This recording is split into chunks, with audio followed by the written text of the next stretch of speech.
Ce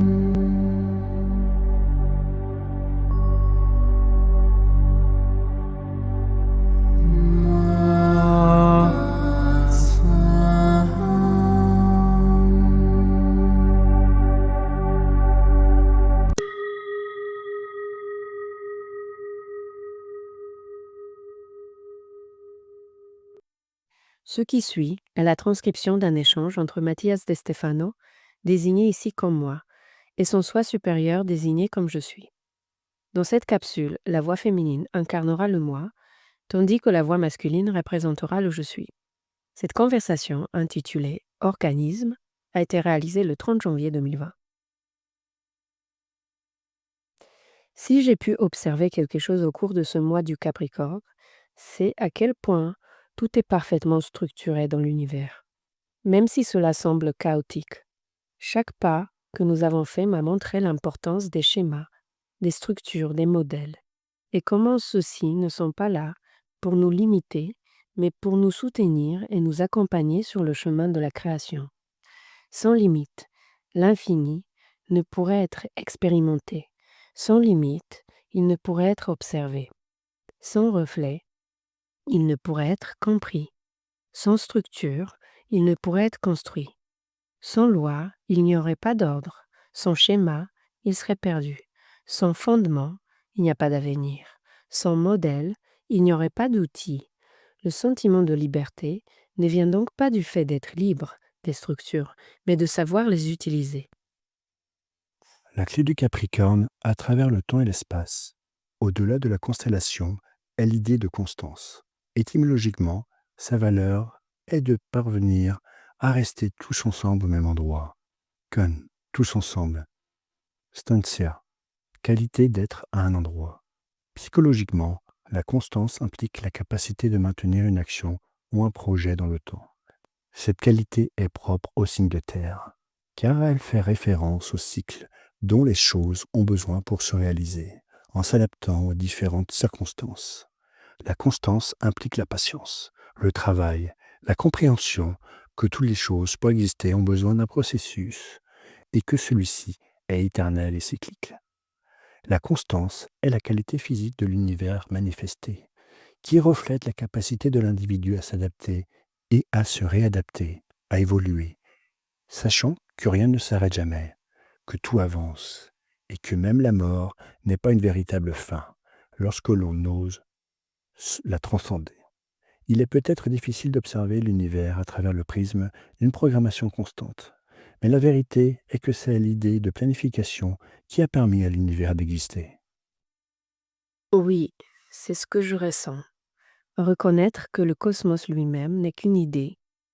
C'est l'esprit qui s'étend librement à l'infini et que pour se reconnaître, se connaître, se manifester, jouir, ressentir, vivre, il a dû se limiter pour pouvoir expérimenter ses potentiels qu'il n'aurait jamais identifiés sans se fragmenter, se schématiser, tracer des modèles dans une immense matrice flexible de sommets et d'arêtes qui, en interagissant, permettent la création, l'art, la technologie de l'âme. C'est un mécanisme parfait, un modèle de potentiel. C'est merveilleux que quelque chose aussi limitatif nous rende si libres. La cohérence est la clé pour être un créateur manifeste. Et la cohérence ne s'obtient qu'en étant dans un axe, ce qui implique de l'ordre, de la structure, des modèles, des lois.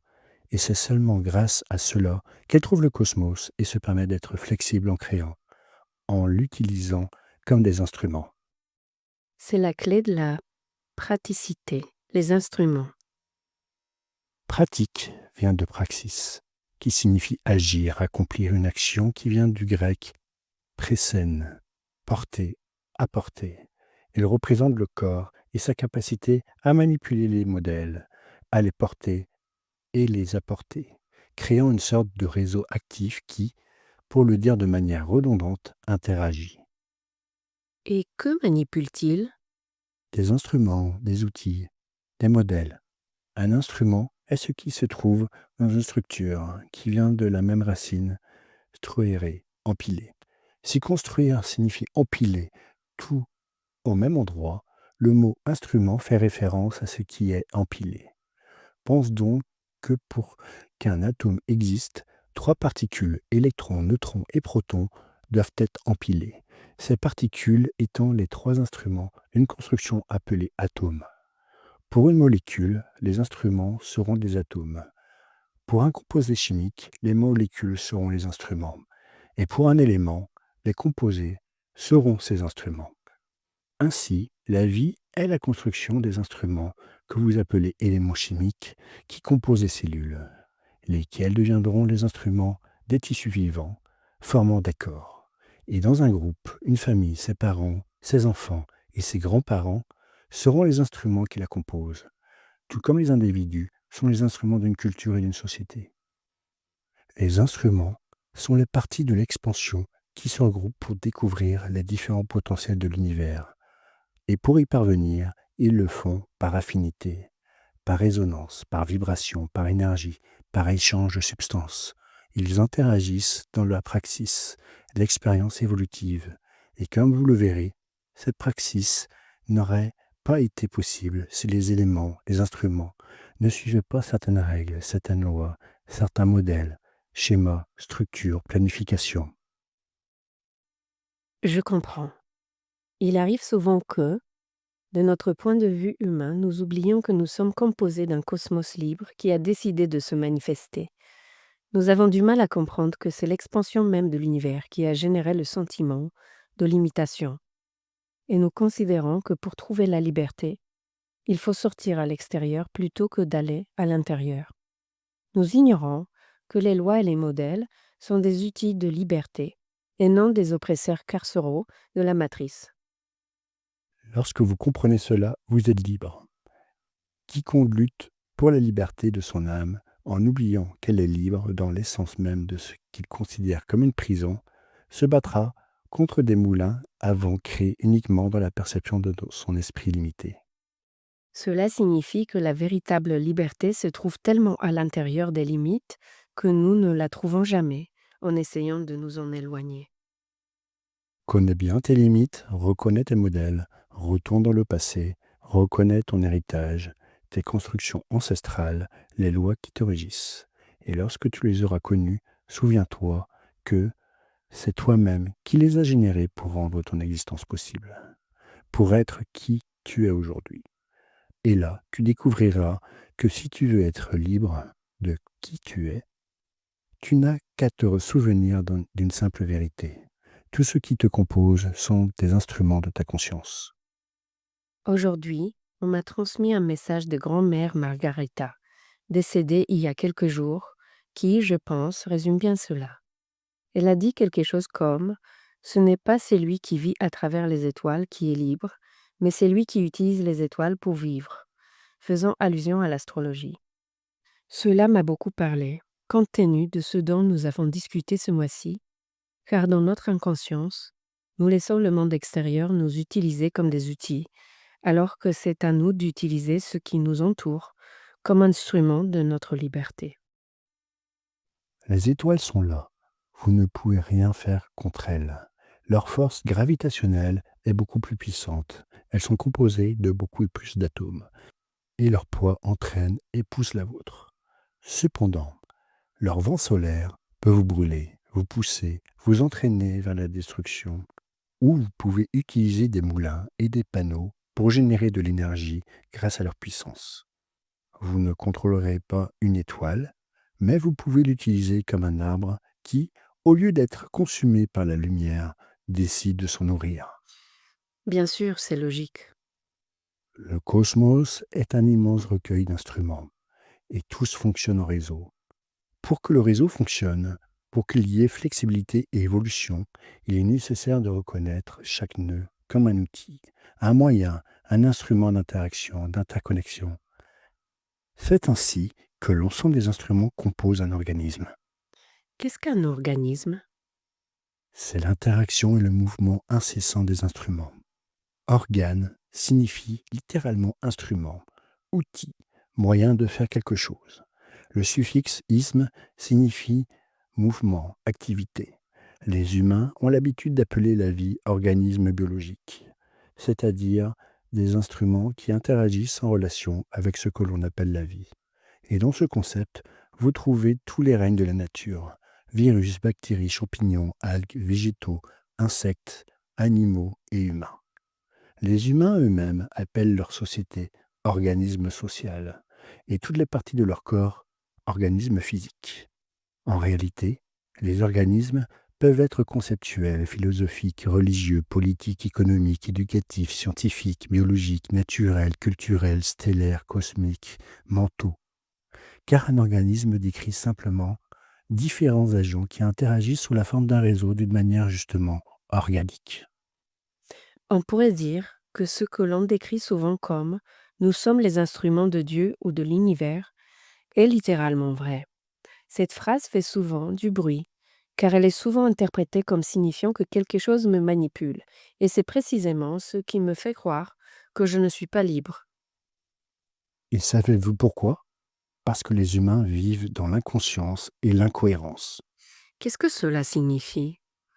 Lorsqu'un être est inconscient, il vit selon le concept déformé de la polarité que vous appelez dualité. Comme un pendule, les forces des deux côtés vous poussent à vous déplacer vers ce que vous croyez être des opposés plutôt que des compléments. Cette vision, au lieu de te conduire à l'interaction, te conduit à la contraction, c'est-à-dire exercer une force contraire dans l'espoir de repousser quelque chose, de l'éloigner de toi. Cela sépare ton corps, ton âme et ton esprit, les soumettant à une pression constante de séparation qui les empêche de communiquer et de transmettre des informations entre eux, ce que tu appelles incohérence.